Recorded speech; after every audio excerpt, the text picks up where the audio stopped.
are those who give without interest,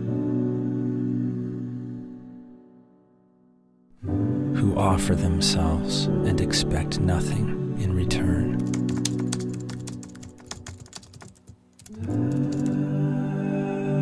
Hallowed are the places of small sacrifices, where the thankless work is done.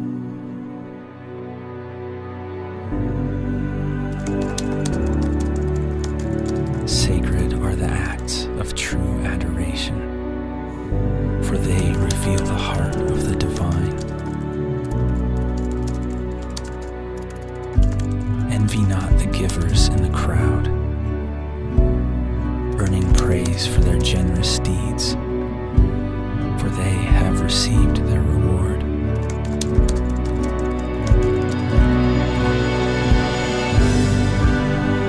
But for those who give in secret, more shall be given unto them. They shall be called blessed, the true saints.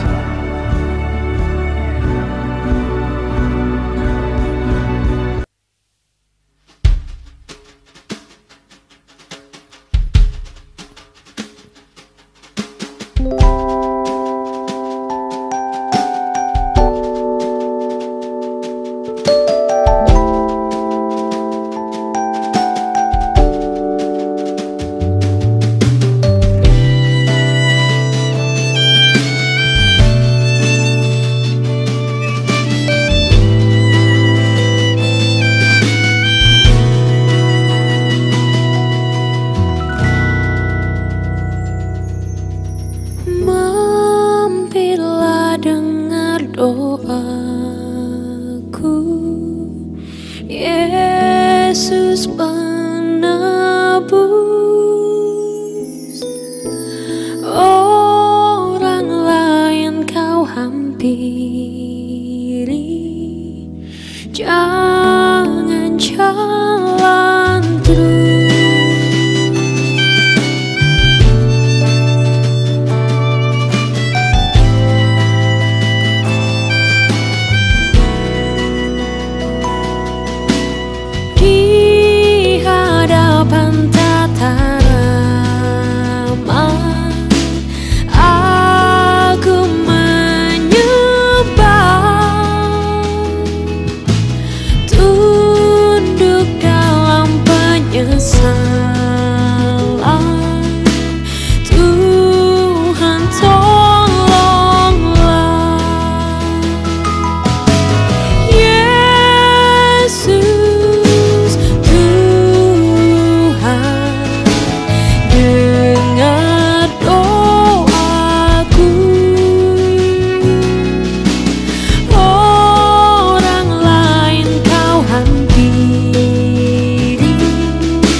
Andalanku, jasa kurbamu, hatiku yang hancur lulu, buatlah sembuh.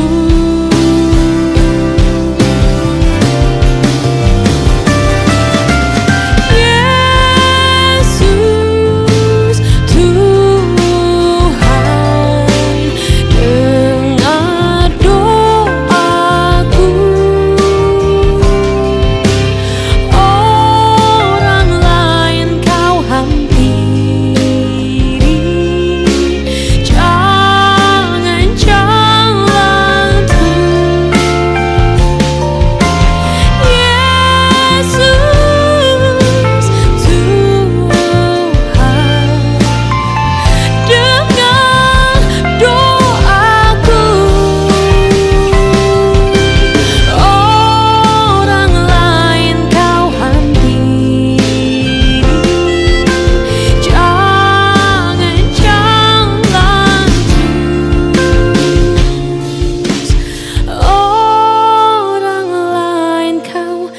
hampiri,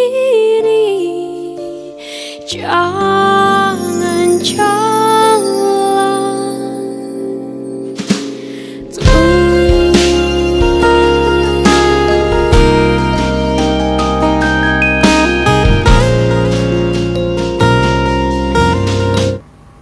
Shalom Bapak Ibu Saudara, mari kita sepakat di dalam doa lebih dulu untuk kebenaran firman Tuhan hari ini.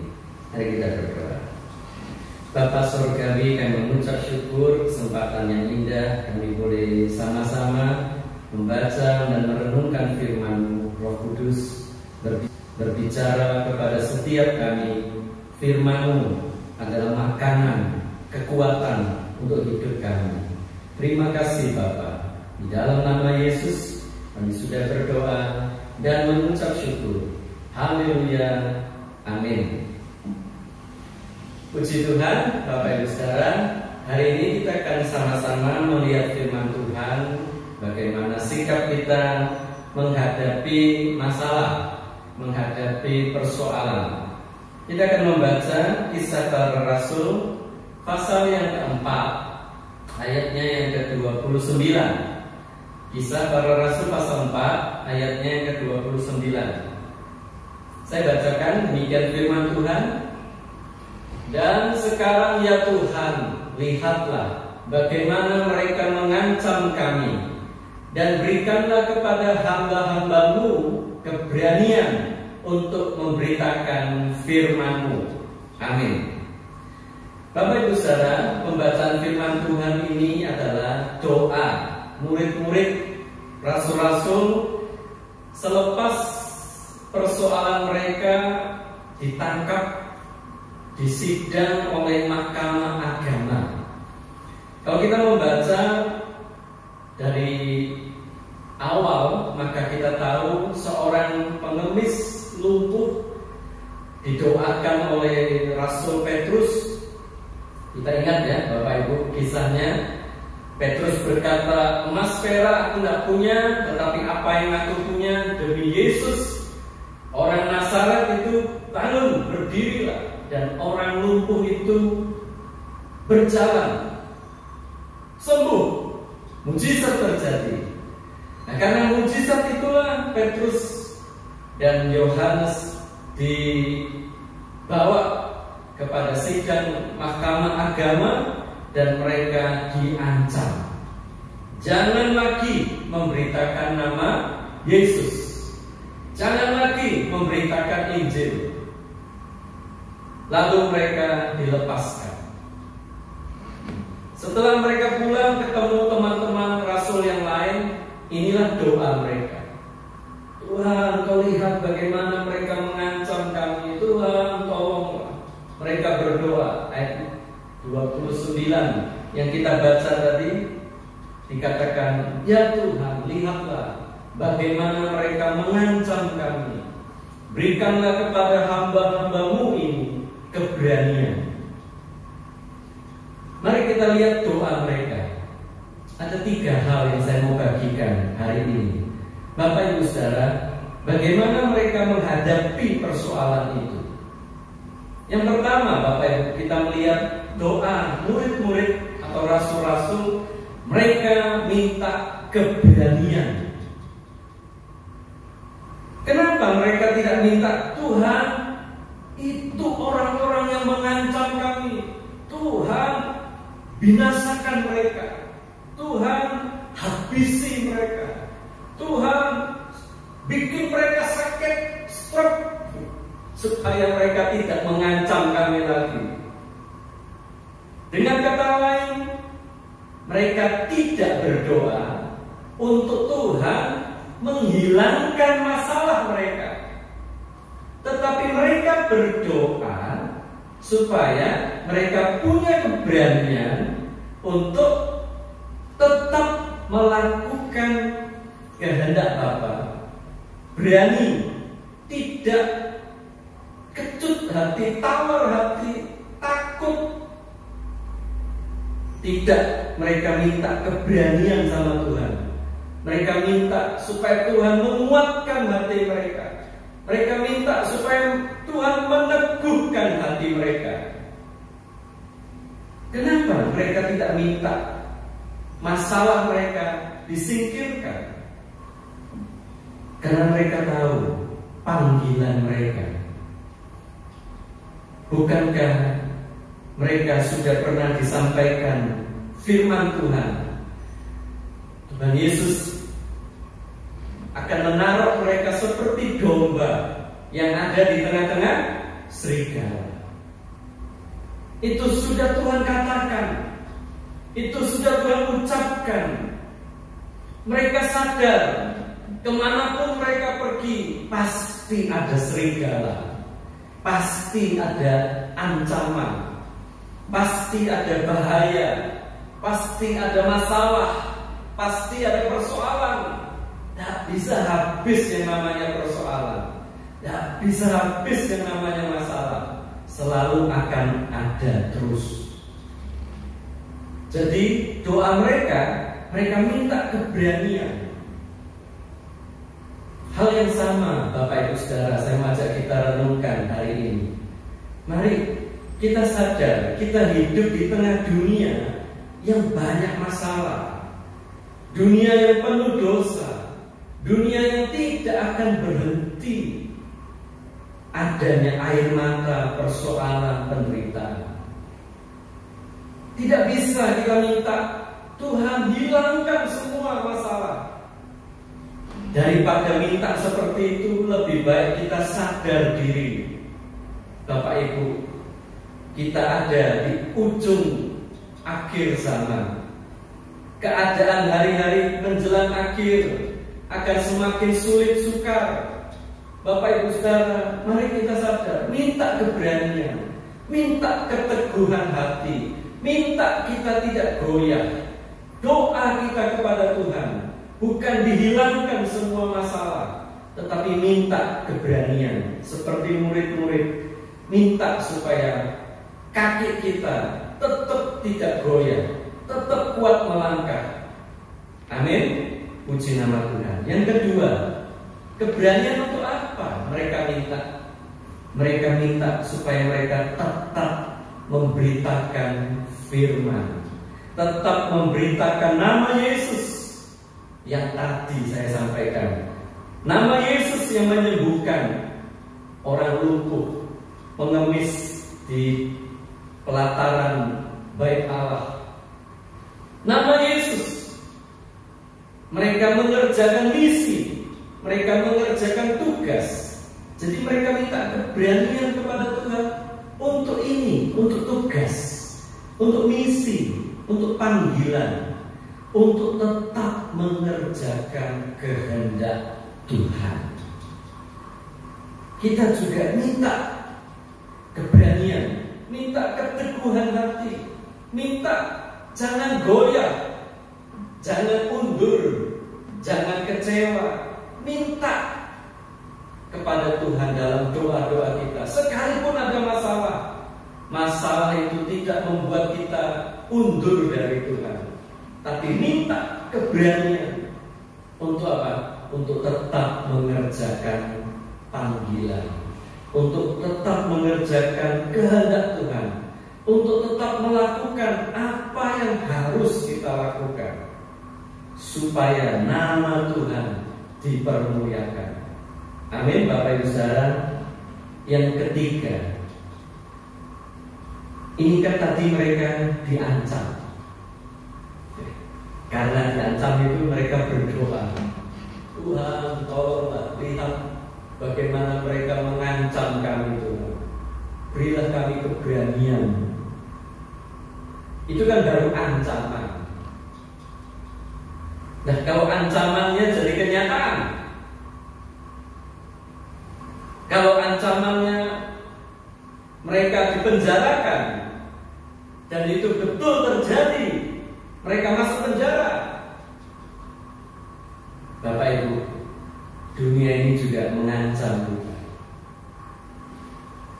Ada banyak ancaman, ancaman sakit, ancaman kena virus, ancaman kedepannya selepas mungkin pandemi selesai, tapi masih banyak PR di belakang. Krisis ekonomi menyusul, ancaman demi ancaman ini itu. Bapak Ibu Saudara, kalau ancaman itu jadi kenyataan, kita ini takut keluar rumah, takut bepergian karena takut kena COVID. Nah, kalau yang sudah kena, yang sudah sakit, yang sudah dirawat, itu bukan lagi ancaman, tetapi itu sudah kenyataan. Itu menjadi satu pengalaman. Murid-murid ini bukan hanya ancaman. Mereka berdoa saat itu ancaman. Kalau kita baca pasal-pasal berikutnya, mereka betul-betul ditangkap. Yakobus dibunuh dengan pedang, Simon Petrus dimasukkan penjara, Paulus dan Silas dipasung, dimasukkan penjara di kota Filipi. Mereka juga pernah dilempari batu. Ada banyak rasul-rasul yang lain diadu dengan binatang buas dan lain sebagainya. Ancaman yang ada sudah jadi kenyataan, jadi penderitaan. Kematian betul-betul menjemput mereka. Kekristenan tidak boleh takut dengan ancaman. Kekristenan juga tidak boleh takut dengan kenyataan. Kalau memang ancaman itu terjadi, sesuatu yang buruk, sesuatu yang mengerikan itu benar-benar terjadi, nah, tidak bisa kita hindari. Seperti pengalaman murid-murid rasul-rasul. Maka Rasul Paulus berkata dalam suratnya, hidup bagiku adalah bekerja, memberi buah. Kalau mati itu adalah untungku. Bapak Ibu, kita nggak bisa mengklaim ayat ini untuk semua orang. Ayat ini hanya berlaku untuk mereka yang tadi teguh hatinya, ada keberanian. Yang kedua, mereka yang mengerjakan kehendak Bapa. Maka yang ketiga, apapun yang terjadi, mau itu ancaman, mau itu sudah jadi kenyataan, mau itu maut menjemput, Bapak Ibu Saudara, maka Rasul Paulus katakan itu adalah keuntungan bagi orang-orang yang sudah hidup dalam kehendak Tuhan. Air mata kita Tuhan tampung dalam kirbatnya.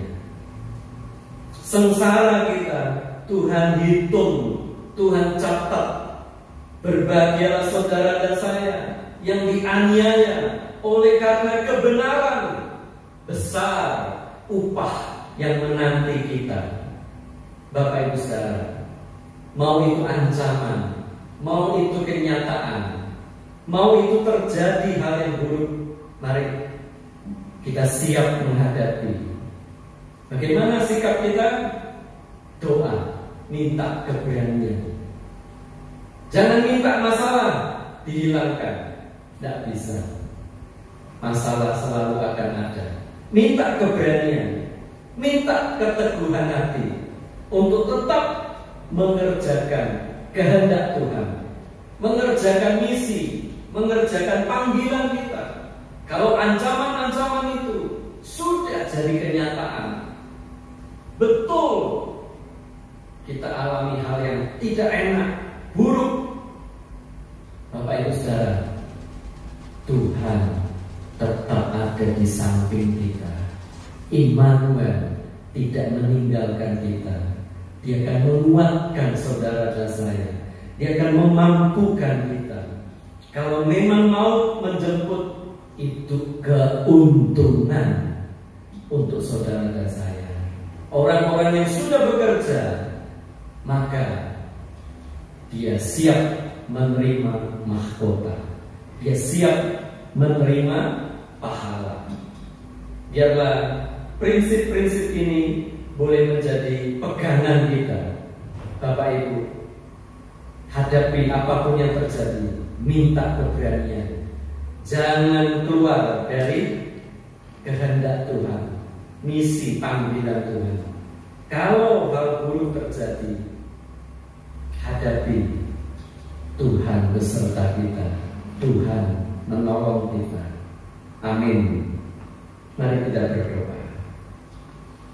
Bapa Surgawi, kami mengucap syukur Tuhan. Kami tahu Engkau mengutus kami seperti domba di tengah-tengah serigala. Kami hidup di dunia yang banyak masalah.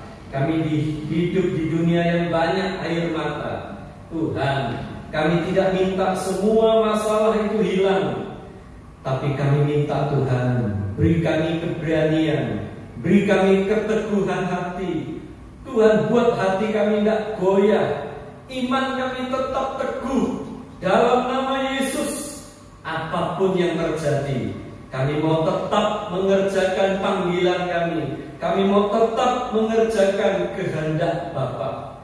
Tuhan, sekalipun ancaman-ancaman yang ada, kekhawatiran-kekhawatiran itu benar-benar terjadi, kami tahu Tuhan tidak meninggalkan kami. Kami tahu Tuhan akan memampukan kami. Kami tahu jika waktunya kami pulang, itu keuntungan bagi kami. Orang-orang yang sudah hidup seturut firman-Mu, kami boleh mengerjakan panggilan kami sampai garis finish. Kami boleh mengakhiri pertandingan kami dengan baik. Mahkota sudah tersedia untuk setiap kami. Tuhan, teguhkan, kuatkan jemaat-Mu. Apapun yang mereka alami, Tuhan beri kami semua keberanian. Keberanian yang sama seperti rasul-rasul. Dalam nama Yesus, ini doa sembahyang kami. Haleluya. Amin.